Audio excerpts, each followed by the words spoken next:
Capítulo 7. 4 años después de Mirta nací yo. Mi padre estaba jugando en Cuba y me conoció recién cuando cumplí 4 meses. Se lo reproché siempre. Me parecía que esa ausencia sintetizaba todas sus distancias y encerraba en sí todo su abandono. Pero él nunca lo entendió de esa manera y en cambio se reía de mis reclamos. Una broma que lo divertía y que sostuvo hasta el final de su vida fue decirle a cualquier persona que yo le presentara, independientemente de la intimidad que nos uniera: «¿Ella le contó que la conocí cuando tenía 4 meses?» En los últimos años agregaba en voz baja: «Pero parece que ahora ya me está perdonando». Este chiste, repetido tantas veces, logró que me avergonzara de mi demanda. Sin embargo, y en defensa de mí misma, hoy creo que los dos teníamos razón. Efectivamente viajaba mucho y me hizo falta tantas veces. Cuando iba de visita a las casas de mis amigas y las veía con sus padres, me sorprendía la escena. Había papás que cenaban con nosotras, abrían la puerta de casa y atendían el teléfono. Yo, en cambio, iba con muñecas que nadie más tenía. La gente me paraba en la calle pensando que a mis 7 años cargaba bebés de verdad y se aliviaban cuando veían que eran solo un juguete. Me las traía mi papá. Yo arrastraba la fama de quien era él. «Es la hija de Naidorf», le susurraba la mamá al marido, el marido al amigo, y yo me sentía diferente y acompañada por una presencia sin cuerpo que me daba identidad. Casi no lo recuerdo en ninguno de mis cumpleaños, nunca en alguna enfermedad, al principio del año o en una reunión de colegio, o en cualquiera de las situaciones de la infancia en las que se necesita de un padre. Por otro lado, se desvivió por nosotras y nos dio a montones todo lo que para él fue importante: abrazos, afecto, dinero, atención seleccionada a los temas que priorizaba, consejos, opiniones, críticas. Si recuerdo aquellos años, revivo su distancia, pero no como una ausencia vacía. Por el contrario, era omnipresente, aun cuando estaba lejos. Cada vez que jugaba un torneo, mi mamá nos insistía, al despertarnos por la mañana, para que buscáramos en los diarios su desempeño. Pronto aprendí a sobreleer las notas de ajedrez por encima hasta que resaltaba la N mayúscula de nuestro apellido, y solo entonces concentraba mi atención en ese párrafo. Lo único que me importaba era saber si había ganado. El resto me era prescindible. Aún hoy me resaltan las Ns mayúsculas al leer el diario. La vida no era igual cuando él estaba en Buenos Aires que cuando viajaba. Su ausencia implicaba que podíamos faltar al colegio, hablar sin límite por teléfono, mirar televisión hasta tarde. Los días transcurrían en una calma predecible. Mamá tejía a nuestro lado. En cambio, que él estuviera en el país implicaba barullo, visitas, música, peleas y risas en la misma proporción, la atención de mi madre y la exigencia de una rutina más estricta, reuniones en casa con whisky y caviar ruso que traía de sus viajes. En general yo no quería que él volviera. Me llevó años de terapia y madurez permitirme extrañarlo. Sin embargo, cuando llegaba, algo mágico sucedía.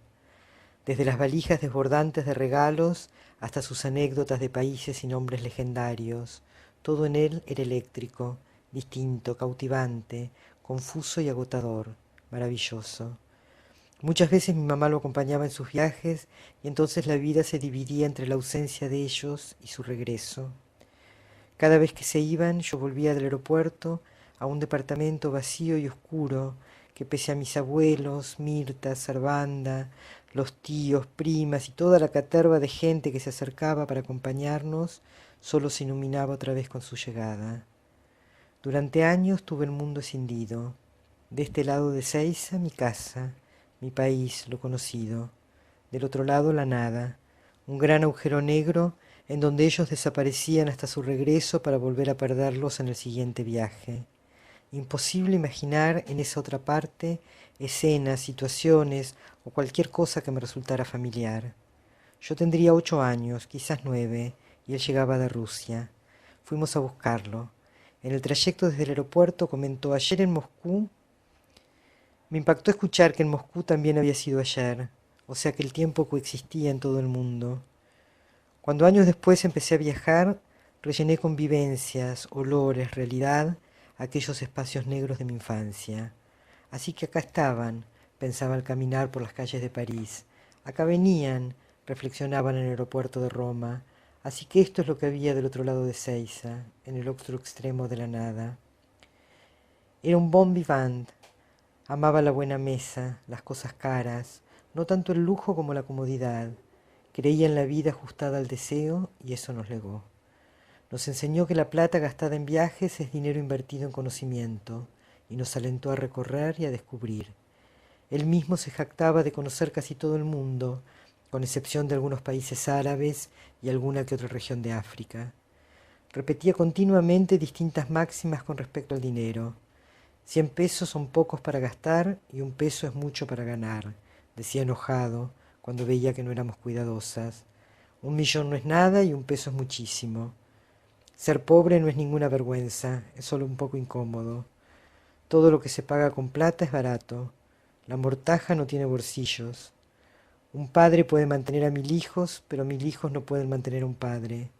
Soy demasiado pobre para comprarme un traje barato. Si bien era generoso y desprendido, también fue una persona apegada a lo material. Le gustaba ganar y definitivamente le importaba el dinero, aunque no sé si como fin o como medio, probablemente como ambos. Una vez le solicitaron una sesión de simultáneas y le ofrecieron como pago 1000 pesos de entonces. Dijo que sus honorarios eran mucho más elevados. Como se trataba de un club pobre, con socios sin recursos, no podían pagarle lo que él requería. Eso es fácil de arreglar, dijo. Si por razones de prestigio profesional no puedo cobrar lo que ustedes me ofrecen como honorarios, nada me impide jugar las simultáneas gratis.